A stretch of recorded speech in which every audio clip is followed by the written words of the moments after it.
Everyone, welcome to So You Want to Write a Musical. My name is Jonathan Turchin, and we are really excited to have you all here. We're going to be discussing musicals and the world of digital music and social media. It's going to be a lot of fun, so let's not waste any time. So I had an idea to start. We're going to create the plot of a musical improvised. We need like one word. Any word. Yeah. Crazy. Pizza. Pizza? Pizza. Okay, pizza. I guess we're gonna have to go down the line and each add one line to this. We have to make sure it follows like a linear plot line. There has to be a villain too. Okay, right? We have to make this as quick as possible, right?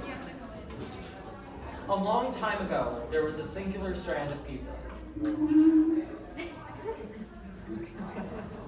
But there was an evil pizza eater who wanted to obtain the pizza power. The reason he was evil, though, is because nobody wanted to hang out with him as a kid.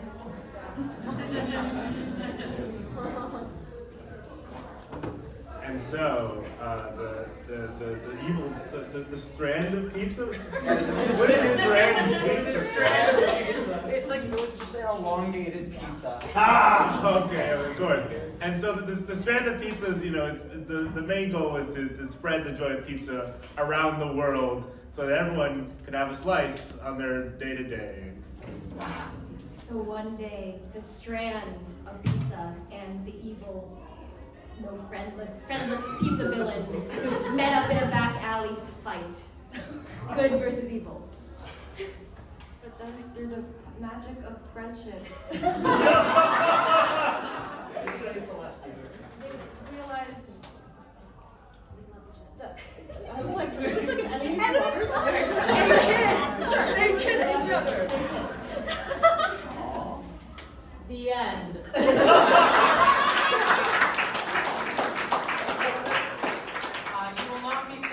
TikTok anytime soon, hopefully. So I guess we should start by introducing ourselves. My name is Joshua Turchin. I'm a professional composer, musician, orchestrator. I've been fortunate enough to work on a lot of shows, including the Broadway National Choir Christmas Story musical, Charter musical, Big Broadway, Mrs. Maisel, an original musical I wrote called The Perfect Fit, that was live streamed in concert for New World Stages here in New York. And on social media, I've done a lot of musical writing things. There's the Luca musical. There was the Avatar: The Last Airbender parody musical. The Lorax musical. It's been a crazy journey, and I've worked with, I think, most of these people on the panel to write songs. So it's actually good being able to meet them in person. My name is Sushi Susi. I am also a composer. I write musicals. My most recent one, called Rockabye, I posted on YouTube, so that's fun. And that's, yeah. Hi, my name's August Greenwood, and I also write musicals and post them on TikTok, Instagram. I also write original songs, but my most recent work that I'm really proud of is Two Maiden Ladies, which is a LGBTQ musical about two women in the 1800s who fall in love and get married. And it's a true story. So.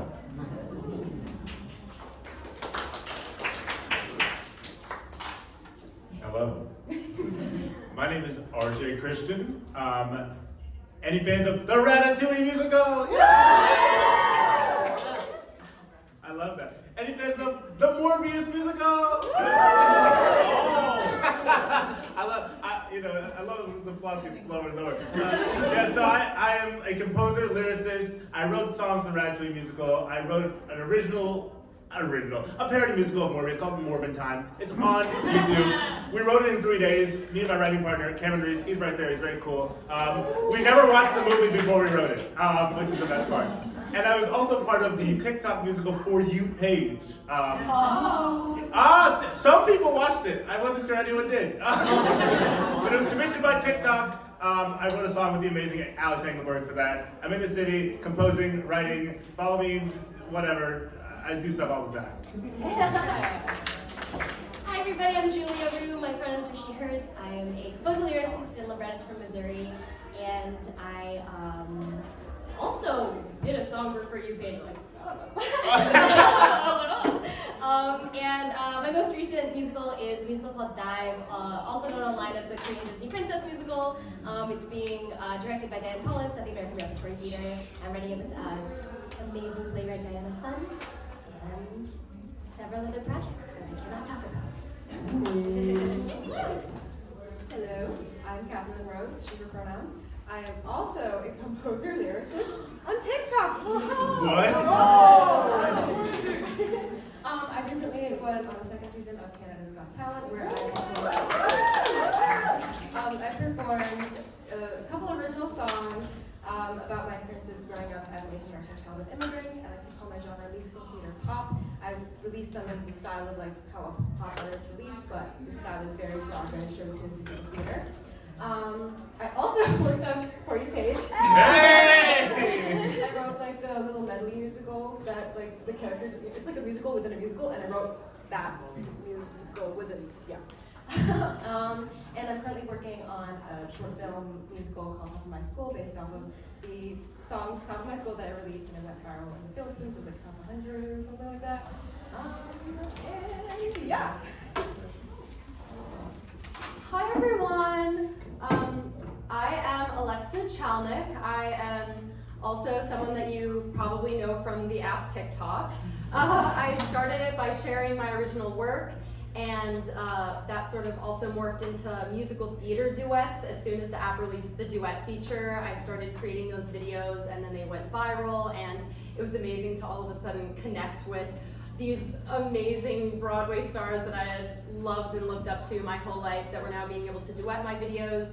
And I started creating songwriting challenges on the app to encourage not even just young songwriters, just anyone really on the app who wanted to give it a go, being able to songwrite. And I've had a lot of incredible people, a lot of them sitting at this panel right now, duet my videos, and it's been incredible to get to work with many of them and gain many opportunities from that. Like I've written 2 songs for Disney, because Dan Pottenmeyer saw my videos, which is wild, I know, really, really wild. And I'm now also making my 54 Below debut with all these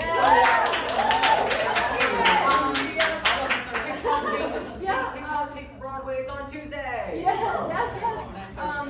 And I love creating art and sharing art. I'm a singer, songwriter, actress, dancer, wannabe comedian, and aspiring juggler. So if any of you have tips, just let me know. I was also, one last thing I'll say is I was really proud to, during the quarantine, to create Sing for Alexa Saturday. If any of you are familiar with it, an opportunity that allowed kids or really just anyone stuck at home and Broadway performers out of work to be able to connect and learn and create and share, and just an amazing learning opportunity and way to connect a ton of people. So I was also really proud of that, and I'm excited to talk about creating some musicals, so let's do it.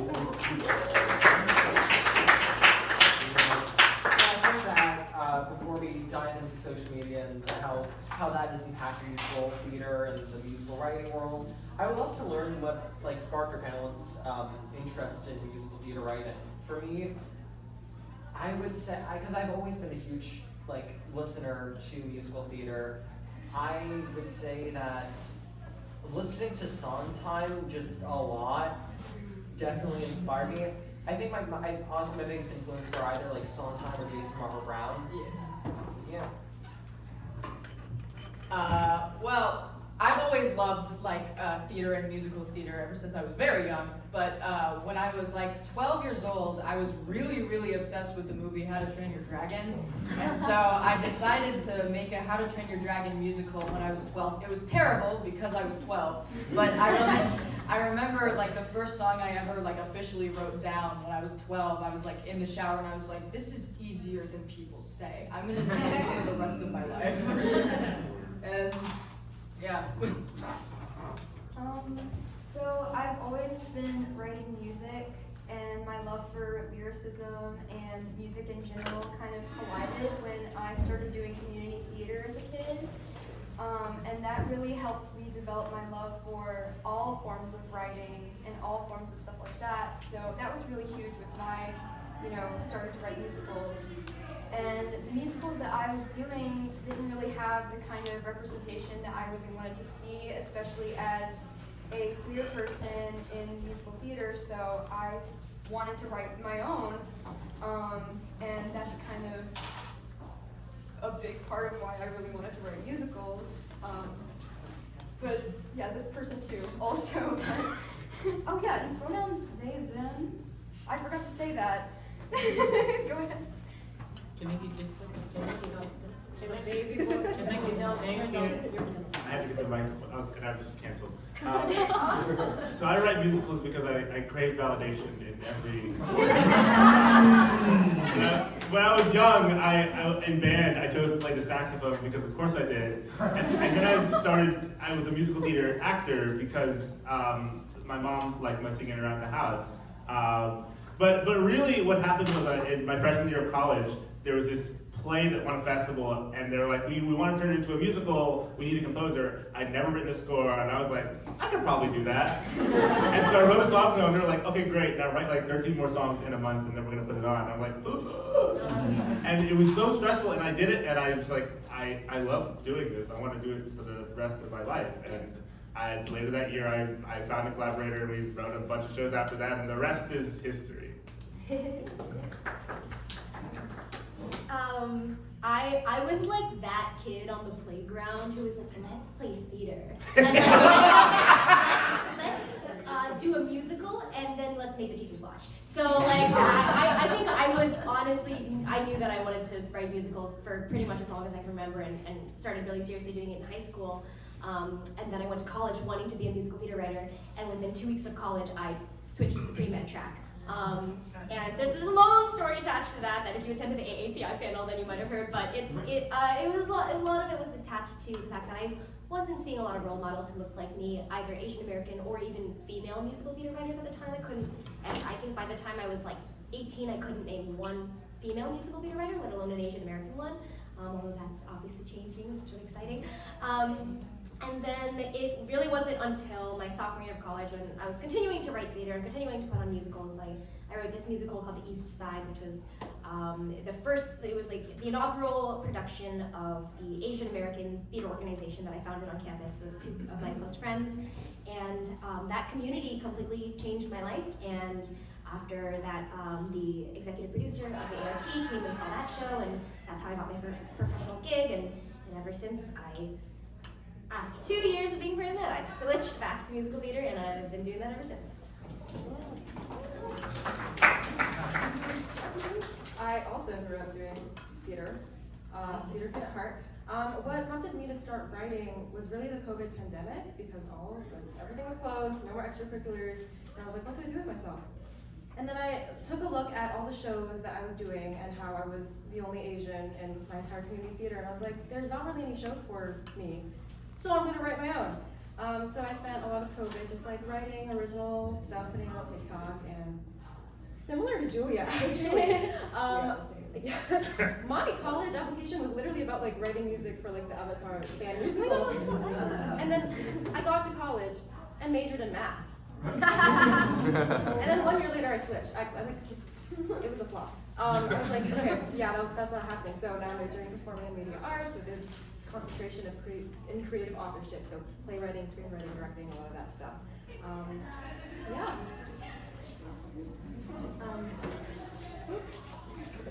So my freshman year of college in 2019, I was a vocal major and suffered an upper respiratory infection that left one of my vocal cords weak, which meant that I was just supposed to rest my voice. That's really the only way to heal it. But I was also supposed to be singing a certain amount of hours every day in a practice room as a voice major. So I was able to talk to my teacher and sort of work it out, and I'd get in the practice room, but after 15 minutes I was like, I'm done, I feel it. I really don't want to push myself any further. But now I'm here in this room, and there's creation happening all around me that you can hear, and so I started using that time to write for the first time. I'd never done that before. And I had always relied on my voice as my way of communicating. I'd never really tried writing before, but in this time when I didn't have my voice, which was a really scary thing for me, it was this beautiful outlet that I was able to find to communicate my thoughts and my feelings and make me smile. And I wrote all these really silly songs, one of them about my roommate and her insane crush on our RA. And then it wound up going viral. It was one of my first videos to go viral. And in the video, I'm wearing an Ithaca College shirt. And it got sent in the RA group chat of Ithaca College. So everyone was then thinking I had this big crush on the RA. And I didn't want to like expose my roommate, so I just went along with it like maybe I did. But everyone, it was just so funny and fun and encouraging to write more, that people really wanted to hear these stories. And it was an amazing light for me in a really dark time when I lost the thing that I thought made me special. And then I realized that if that hadn't have happened, I never would have found my love of writing. I wouldn't be on this panel right now. So if you find yourself in a dark time too, maybe, you know, you never know what's waiting right around the other corner, because this is where that brought me, so.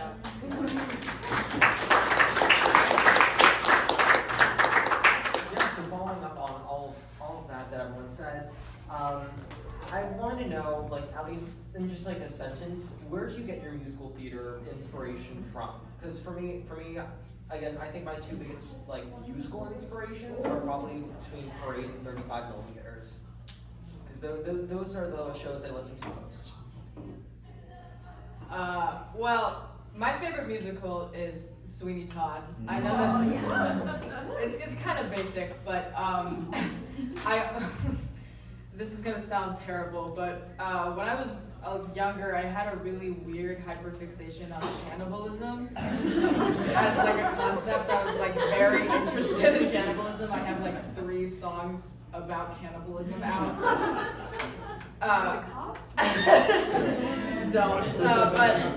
But yeah, I'm a huge fan of like Sondheim, and obviously, but also I grew up in a musical theater family. I was basically born into theater. Like my mom was literally pregnant with me when she was doing West Side Story. So I like a lot of my musical talent was very shaped by my family. But yeah. William Finn. Yeah. Falsettos, A New Brain, a bunch of other stuff. I love William Finn. Hey, thanks. See how we support each other? That's a lesson. They don't teach you that. When I want to sound smart, I'm inspired by Stephen Sondheim and Adam Guettel. And when I want to sound silly, I want to sound like Team Star Kid.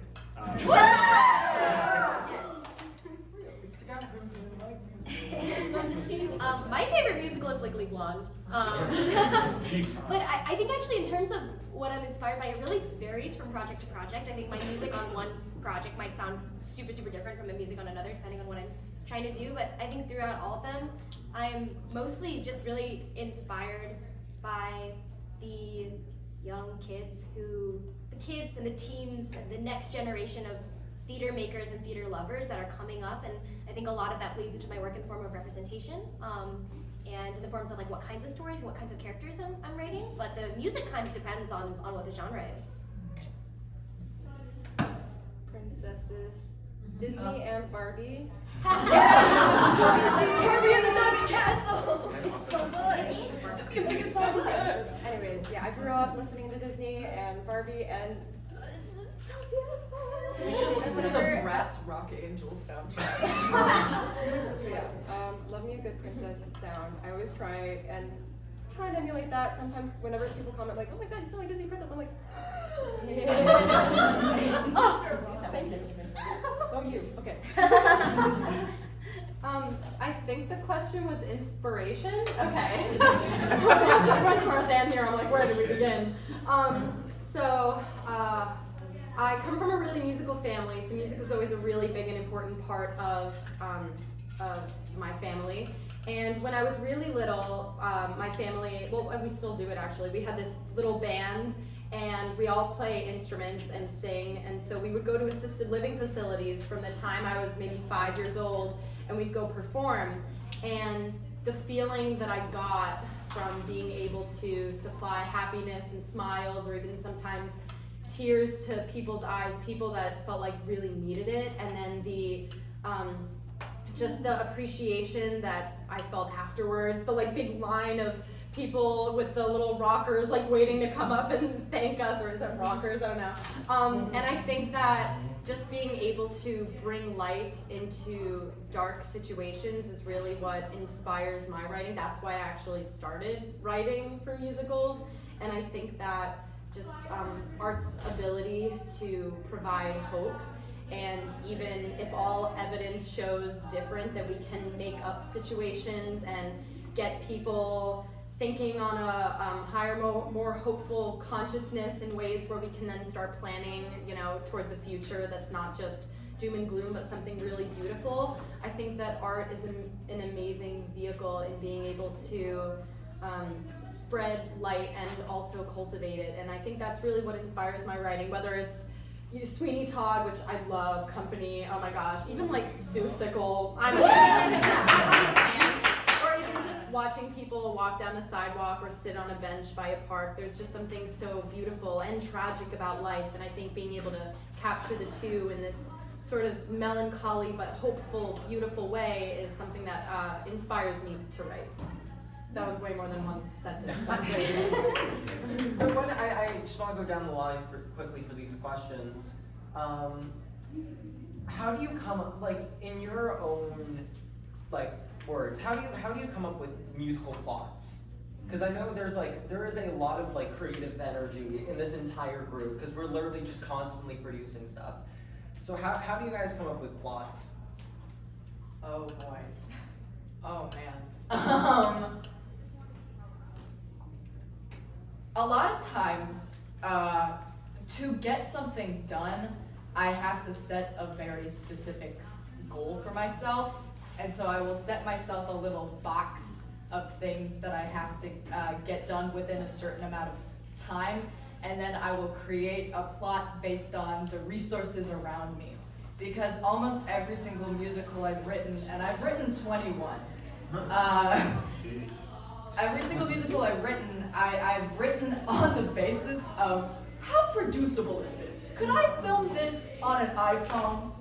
Could I put this on in my Savannah local theater? And if the answer is yes, then I will write it down. That's a good answer. So I started writing, my first musical that I ever wrote and put on a stage was a musical about Marie Antoinette. It was called Antonia.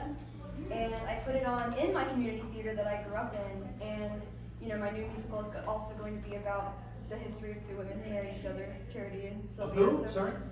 Charity Bryant and Sylvia Drake. Oh, cool. You can look that up if you want, but it's called Two Maiden Ladies. But anyway, just finding people's stories that I think deserve to get more recognition. Not that Marie Antoinette needs any more recognition than she already gets, but just finding those stories and trying to tell them, because a big quote that I've heard a lot and really feel like is true is history is written by the winners of the situation. So kind of the stories that end up not getting told or buried and stuff like that. So I want to point out that, are we 100% composer lyricist up here? Yeah. Yes. I want to think. Oh, wow. I want you all to think about your favorite musical. Did the composer and lyricist also write the book? Probably not. And I'm not saying that it can't be done, but I think the majority of it is very common for a different person to write the book, and I say that because I have an amazing book writer that I write with, and I'm not trained in plot, in structure. I can write a good chorus, I can write a good lyric, but I trust someone who has that training experience to organize the thoughts and the characters and the storylines. And if my greatest piece of advice, if you were gonna write a musical, is work with a book writer. It's gonna be so much easier. And truly, and even if you have a brilliant idea and concept for a show, it's someone who has that knowledge will make it 10 times easier. And you know, if I'm being a little shady, so many of the worst musicals I've seen definitely could have needed some help in the story department. So that's my 2 cents. Yeah, I actually find that working with someone, whether it's the book writer or whether I'm co-music with someone or whether I'm co-lyrics with someone or whether I'm doing whatever the combo is, I just love it so much more. I personally feel like 2 brains is always better than 1 brain, given that the 2 brains melt well. That being said, just from a pure mechanical standpoint, I always like to start with a treatment. So that's basically just a summary from top to bottom of what the show is, what each scene is, where all the songs go, and often like, oh, I think this would be a fun song idea, and I'll create a scene around that, and just, I really like to have the story in place before I put any dialogue on the page or before I write any songs. And then I just start writing once I've talked out that story with my collaborator, or once I feel like the story's in a good place where I'm like, okay, I know how to start writing this. You're being serenaded. They're writing their own music. Welcome to BroadwayCon. So,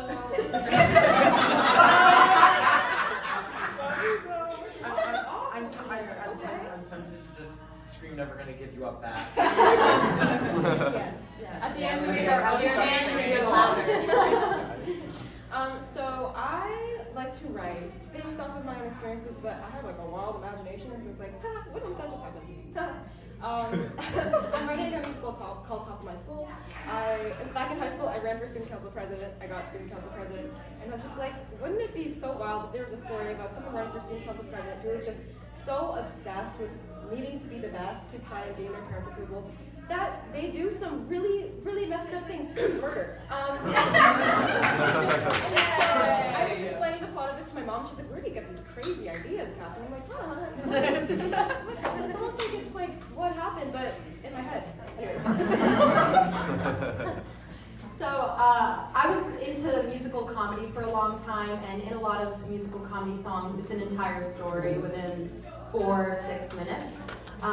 And so when I started writing, I thought a lot about encompassing an entire story where, and as you probably know if you've done musical theater training, you know, the character's in a different place at the end than they are at the beginning. There's some sort of discovery, there's a change, there's a realization, and so I tried to apply that to all my writing. So I feel like so far all my songs have been pretty standalone in that it's just a story in like 3-4 minutes.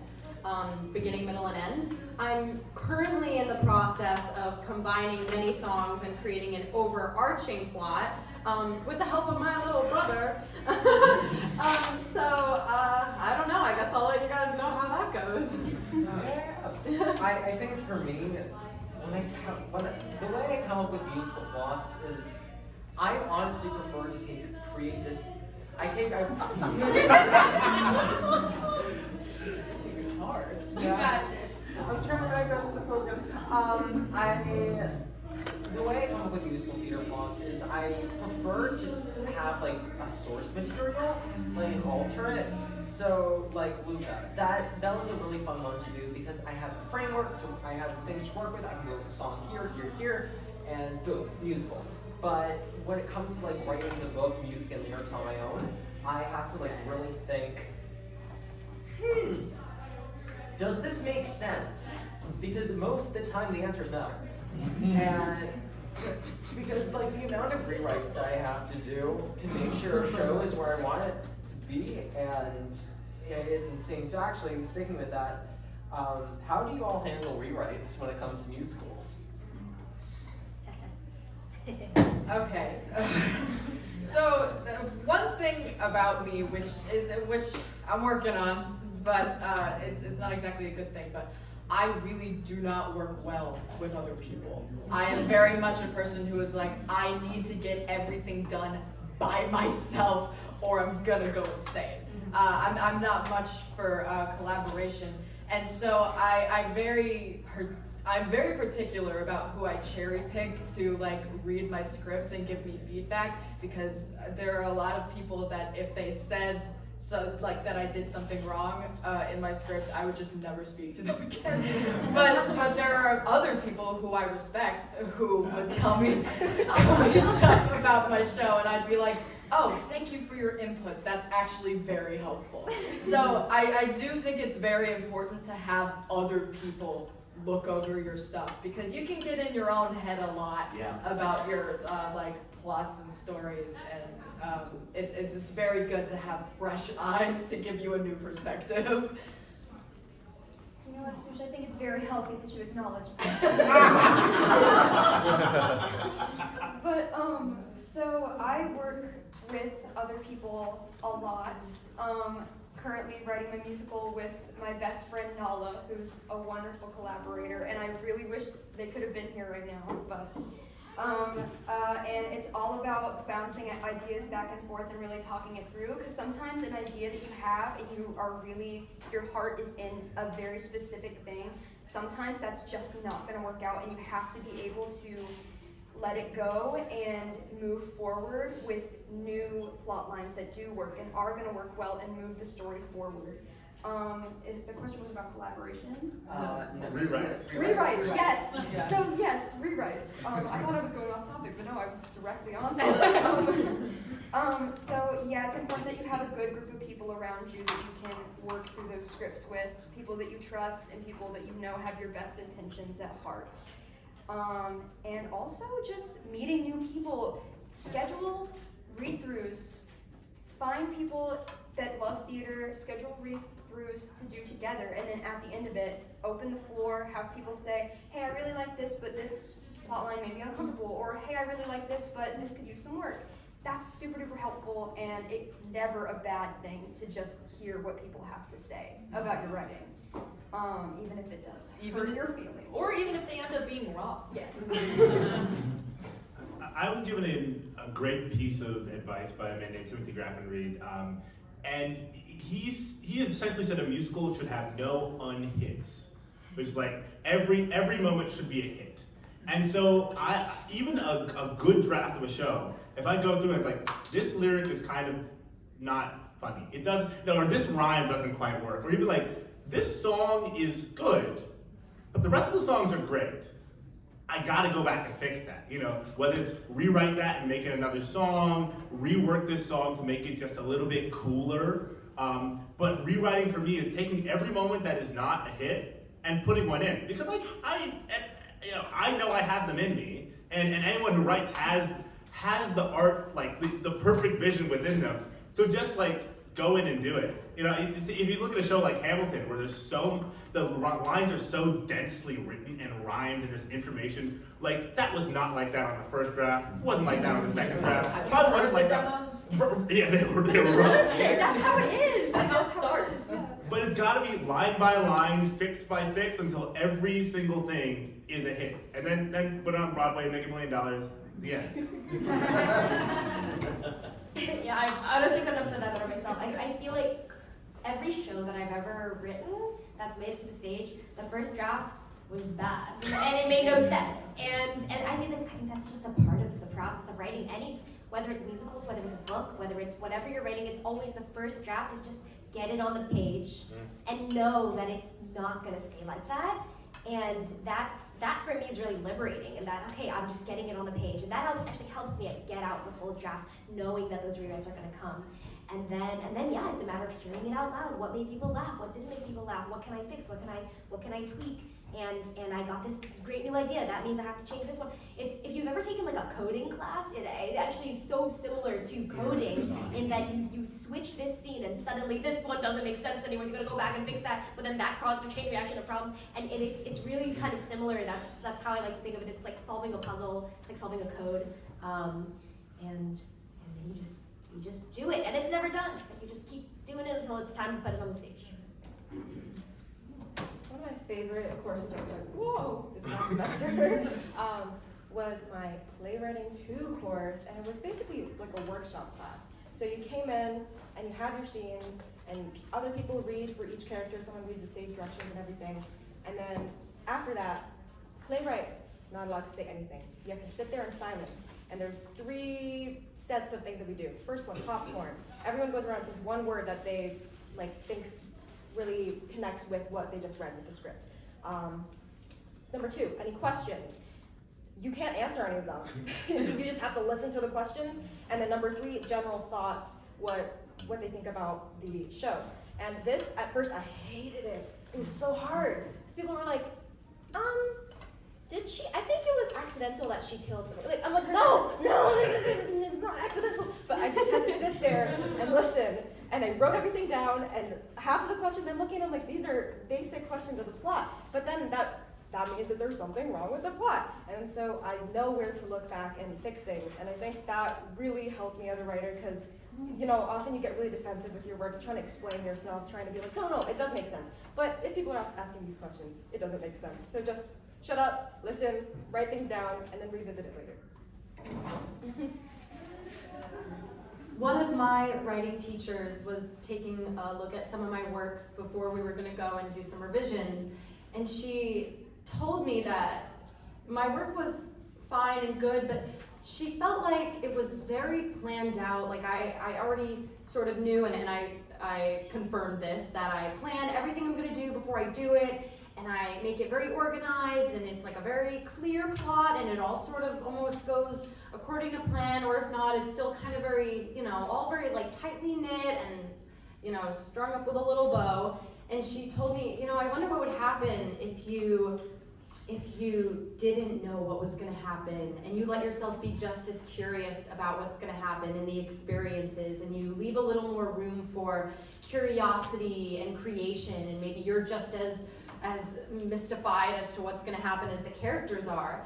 And it made the writing process even more exciting because I would sit and I had to plan before I started writing. But now, every time I sit down, it's like I'm building some sort of world or some sort of situation while it's happening, and being just as curious and open to new ideas.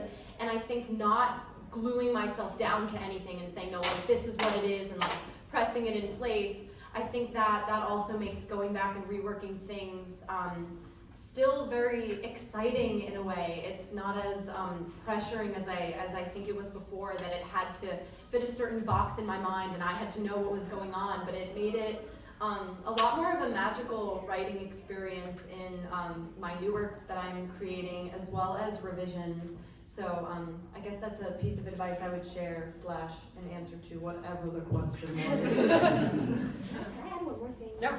That just reminded me something that a really amazing mentor of mine said once was often when you get a note, the problem, you might not agree with the problem, and you might not agree with you probably won't agree with their solution, that they say, oh, I don't think this couple should have fought there, and I think they should have done this instead. Often you're not going to agree with that, and usually the problem is further back than you think it is. So when you get the note, the problem of the note was actually that couple's relationship didn't make sense in the first place. You got to go way back into the beginning.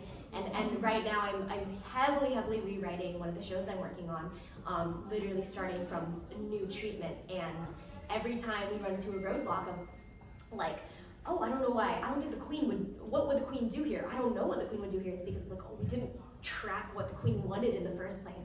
And so a lot of the rewrites will just be illuminating problems that were much earlier than you anticipated, but you find the problem much later. I just wrote that down. That was totally Yeah. Logic of I was about to desire reach to for solve the pen. problems. Yeah. For me, what I do, when I'm rewriting something, I usually like message a bunch of my friends and go, "Hi, does this make sense?" Because something I learned about in one of my music classes last semester was that after you're looking at something for long enough, or you're listening to something long enough, and you make a change to it, it doesn't have the same impact as if you it won't have the same impact towards you as it does to other people, because you already know what it sounds like. So what I usually do, I take a break, I let my friend read it, I get notes, and I come back to it after like a few hours so I can reread it and go, oh, what was I thinking? Because I'm really able to think more critically now, rather than just going, this is what I've been working on, I have to finish this, because if I don't finish it, I'm going to hate myself. So it becomes a lot easier to make good drafts and good rewrites, rather than just like sitting there and getting everything done, because that's what I try and do most of the time, but it doesn't always work out correctly. So after rewrites, then you gotta kind of figure out what the heck you want to do with your show. So how do you all go about trying to get a show mounted? Okay. So, I produced my first musical last year when I was 19 because I was having a quarter life crisis, and I was like, I need to produce a musical before I turn 20, or I'm gonna die in shame. So many people laughing in the audience.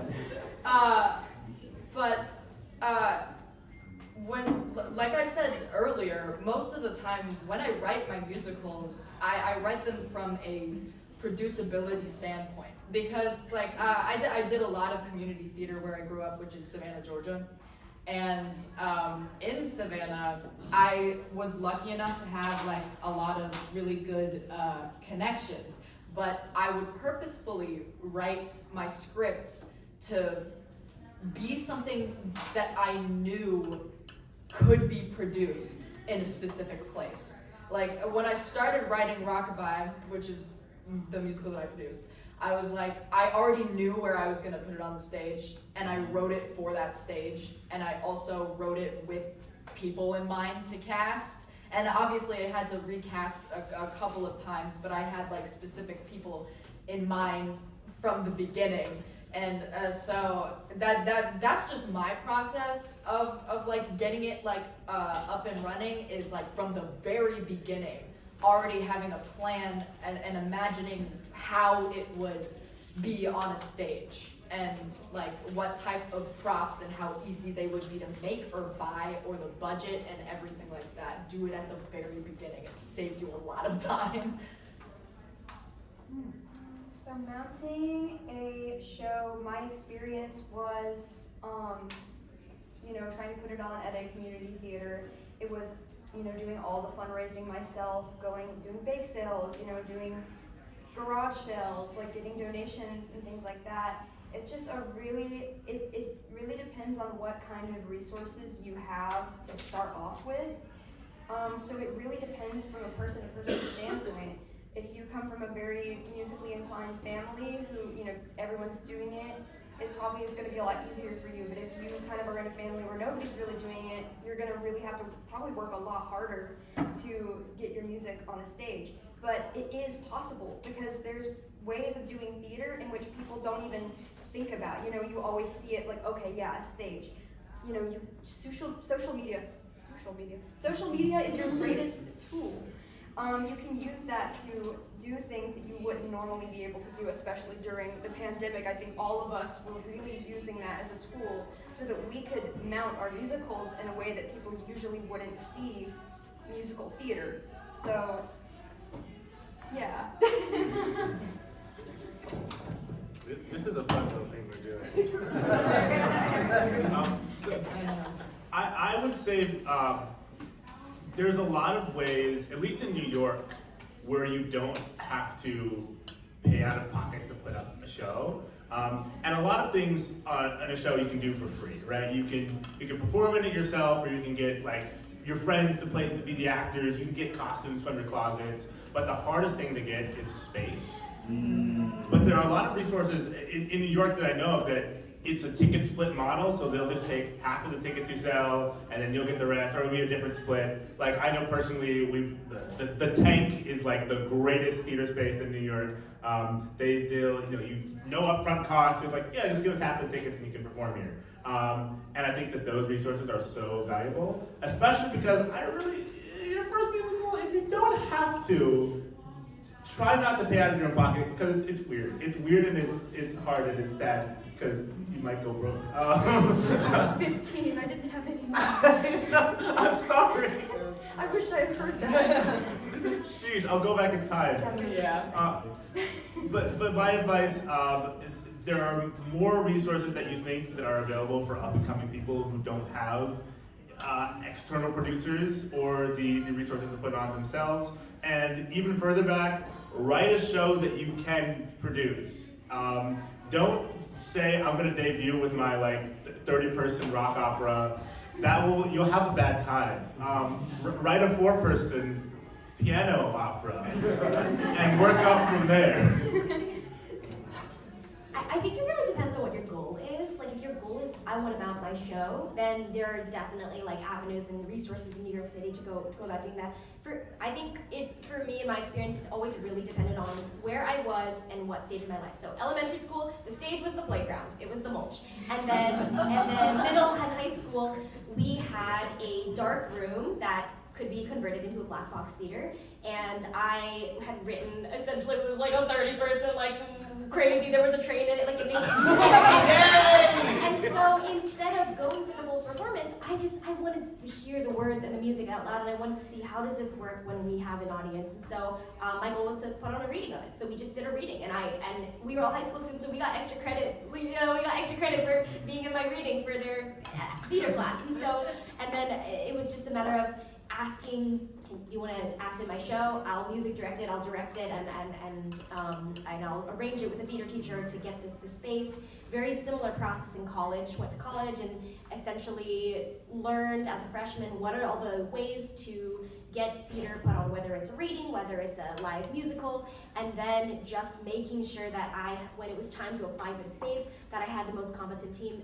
And this is also what really influenced my decision to switch my major out of pre-med, is that I was like, this is the only time in school, for you guys that are still in school, like your school is one of the best places to just have resources where actors are going to want to act in your show for fun, and your producers are going to want to produce it for fun. Your tech director is going to be painting that set for fun, and that's never ever going to happen again. So like really use that as a resource, and then hopefully once you have those readings at your school, or once you're putting them on the stage, invite the local theaters, and that's completely how I got my start.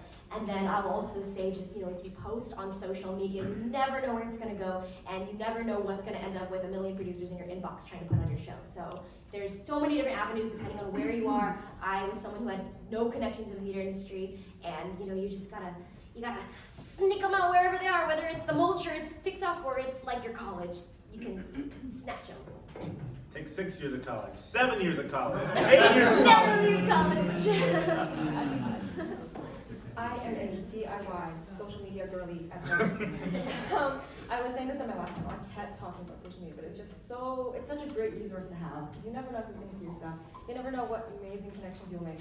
Literally, all the people at this panel here, I met through TikTok, and it's incredible. I keep a list on my notes app called Manifest, and there's like my craziest, wildest dreams. Go on tour is one of them. Originate a Broadway role is one of them. But I write them all down, and I do my best to make it happen with whatever I have. I was like, I'm gonna make my 54 Below debut this summer. Hey Joshua, Hi. do you wanna produce a show? Fully, put yourself out there, make friends, and just see what happens. I'm still working on getting my first show produced. I think I'm gonna do the college sitch. I'm gonna try and do it as my senior thesis, but also even social media, people have been sliding my DMs, be like, hey, I'm a producer. Do you wanna do the show that you posted about? And I was like, hey. So yeah, just put yourself out there and use your resources.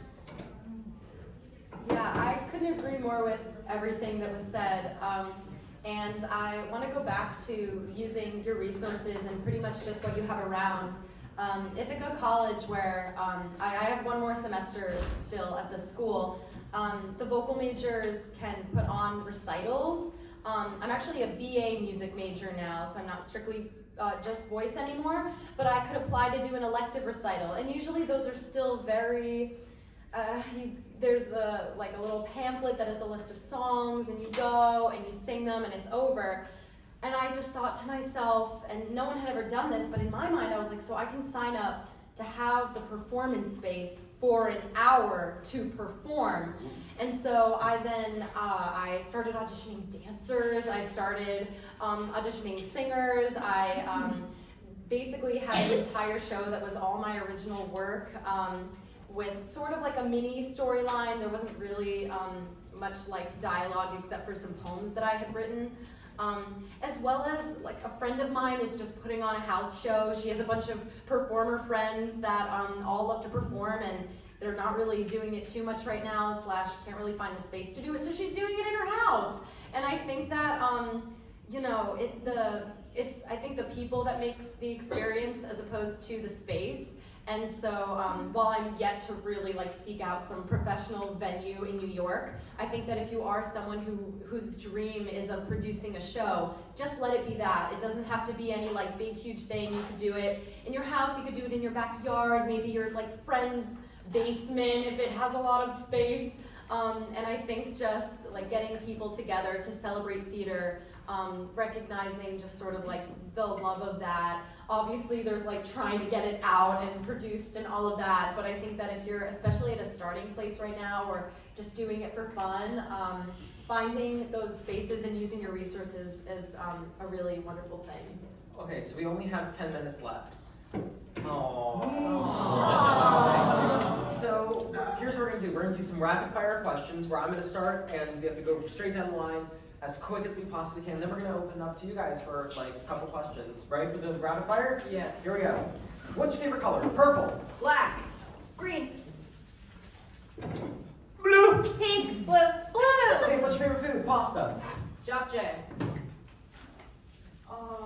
Skippy. Favorite fruit? Sushi. Mango. Lo mein. What's your favorite musical? 35 millimeters. Sweeney Todd. A New Brain. Ragtime. Legally Blonde. Into the Woods. Sweeney Todd. What's your favorite musical that you'd like to see live streamed? Parade. I don't know. Sweeney Todd, I guess. Live stream, like a bootleg. Oh. Any of y'all's musicals. And